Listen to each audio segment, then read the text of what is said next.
mention often the destroyer of pleasures. Hello, today I'm talking about The Denial of Death by Ernest Becker. No matter how many topics I have read about, no matter how many things I try to make myself busy doing, learning languages, starting business, being healthy, thinking about science and psychology and family and sports and all that, I still get back to thinking about death. I still think about why am I doing all those things and what's going to happen in the end. I don't know how often people think about death. I believe it consumes a lot of people's minds and thoughts, and this is actually good. Denying death, trying to suppress the ideas, not to think about it at all, is actually not healthy. It puts you on a wrong path, and it doesn't make your life meaningful. Death gives you life. This is an essential intro, I believe, for talking about death. There are so many books about death, Being Mortal, Die Empty, and this one is also very, very good. For me, this is not just a summary for a book. This is my thoughts, my ideas, what I got from the book, the benefits that I see from my life that the book added for me, the discussions, and of course, talking about the points for me personally is not enough, does not suffice reading a book. So I, of course, recommend reading all the books that I talk about, but especially about the idea of death. So let me give you a couple of ideas regarding this book in my discussion for the denial of death. First of all, one of the most difficult experiences that I experienced in my life, and I believe so many people experience, is the loss of a loved one. It's one of the most painful things that has ever happened to me, and I had a couple of those, but I have seen so many people's lives and hearts broken because there's no warning for death, and even if there is just shocking. It tells you that there's something beyond this life, and this is another point. But first of all, the concept of losing a loved one, I have learned that when you are connected to the people more than you are connected to God, the loss is very, very painful. But I have learned that I have not lost those who I lost. Again, this sentence is very important.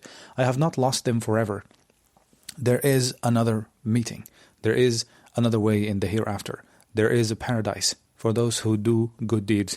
So losing loved ones is really, really painful, yes, but praying for them and asking Allah to meet with them is what's going to keep your soul alive and is going to keep you connected to them. So this idea is very, very important, at least for me. The second thing is the autopilot mode. Doing things subconsciously on the subconscious level, not feeling what you're doing, waking up, brushing your teeth, going to work, eating your food, scrolling social media. You are not alive. You're not doing this actively. You're doing things passively, and life passed by without you feeling the moment, touching the life itself, the flowers, the children, the life, the family. So death makes things stop for a moment. When you think that all this is going to stop, and it's going to stop for a very long time. Actually, it's going to end, not just stop. This puts you on a hold and breaks that autopilot mode. It makes you not doing everything automatic. It makes you actually feel what you're doing, sense, enjoy the moments, cherish the minutes that you spend with your family, with the learning and talking and earning and traveling and food, and even noticing the cats and the dogs and the clouds in the sky. When you can think that this life is going to end, and you are in an experience that we don't know when it's going to end for each of us. How long are you going to live? We have no idea. 30, 40, 50. I have lost friends at 16 years old and family members, and I had lost people at 60 and 70, and all of them were friends and family and loved ones. We don't know. I don't know when am I going to meet them, but I know that I'm going to, and hopefully I have lived a good life, and this is a core concept that I think I got very, very hard, but it's very, very beneficial for me. Break the autopilot mode. Feel the life before you don't feel it, before it's gone. So it's a very, very good idea. What else? Yep, death is a fact that tells you there is another life. When you think about the idea of psychology and physics, the things that you can touch, the tangible things, you have to know that there are things like the soul. Can you see your soul? No, but you believe in it. It exists because when you die, when you look at someone's body and they are dead, they don't have it. They lack this soul. And so you know that there's something beyond you don't see. This life cannot be all about the materials. This is why I can never understand the ideas of the people who are materialistic and only believe, okay, this all came from nature. Well, honestly, I can actually understand where the idea of materialistic people and atheists came from. But when you think about it deep down, this can never be nature. Life and let's take a minute talking about the concept of atheism. The people who do not believe in God and the afterlife and think, oh, it's all just fake stories that you believe in, that you've read in religion and so on.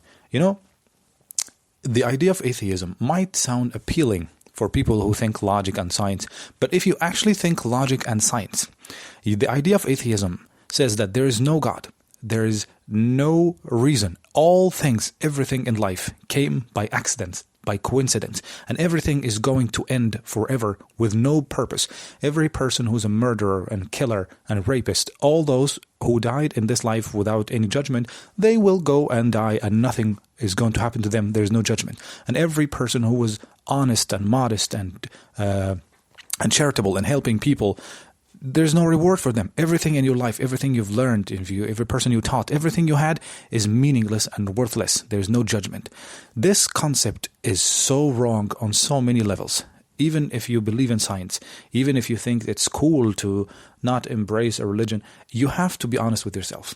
There has to be a creator. There has to be a purpose. Everything cannot just come from nowhere and is going to end on nowhere. Everything in your life is meaningless and all your pains and pleasures and knowledge and the people you've lost are gone forever just like that.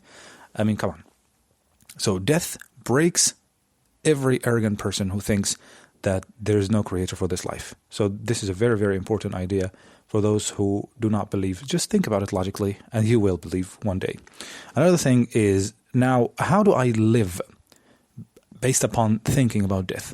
This is the last point I'm going to end with, and it's something that all of us should train for, should try to develop a philosophy regarding life.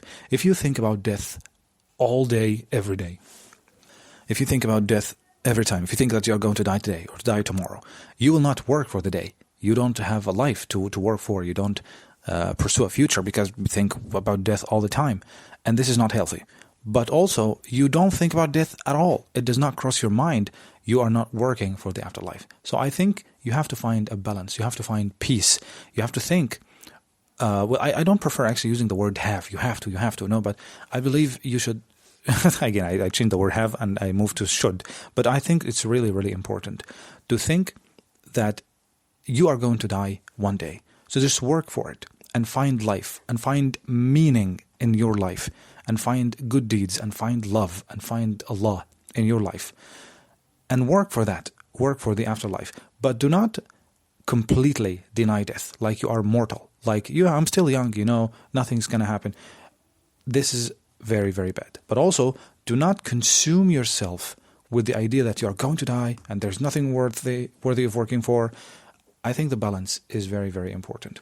Another exercise that I've learned, and it's really, really scary but useful, and it was advised by someone called Father Suleiman. It's really, really good training for your soul. He said, you should try this maybe once a week or something. I tried it and it's very, very good. Lie down in a room, in a dark room, close your eyes and think that you died at this moment. Your soul has gone up, the angels have came and took your soul out from your body. And someone entered the room and tried to wake you up. Hey, come on, get up. And you do not move because you're dead. Now think about this with every little detail. Think about the shock. Imagine a person close to you entering a room where you died. Imagine them trying to shake you and move you and you do not move. Imagine the horror on their face. Imagine their shock. Imagine them calling the doctor and coming to you and say, well, it's okay, it's over. Imagine the pain that people experience. Then imagine them trying to clean your body and trying to bury you and put you in a shroud and then move you to your grave. Imagine every moment that was going to happen to you and imagine yourself in the grave and the questions that you're going to be asked as in Islamic belief. So this scenario is really, really amazing. It shakes the heart from inside. It breaks the autopilot mode, the connection to this life, the denial of death. This tells you, makes your brain aware, awaken your conscious mind that this scenario is going to be real one day. Train for it from now, think about it often, and work for it, which is very, very important. And it's the most important thing in my opinion. Work for death as if you're going to die, because you will, and work for your life and your future as if you're going to live forever, but even you won't. So this was my conclusion of the denial of death. I hope you liked it. Not death, I mean the book. Thank you very much, and I will see you soon.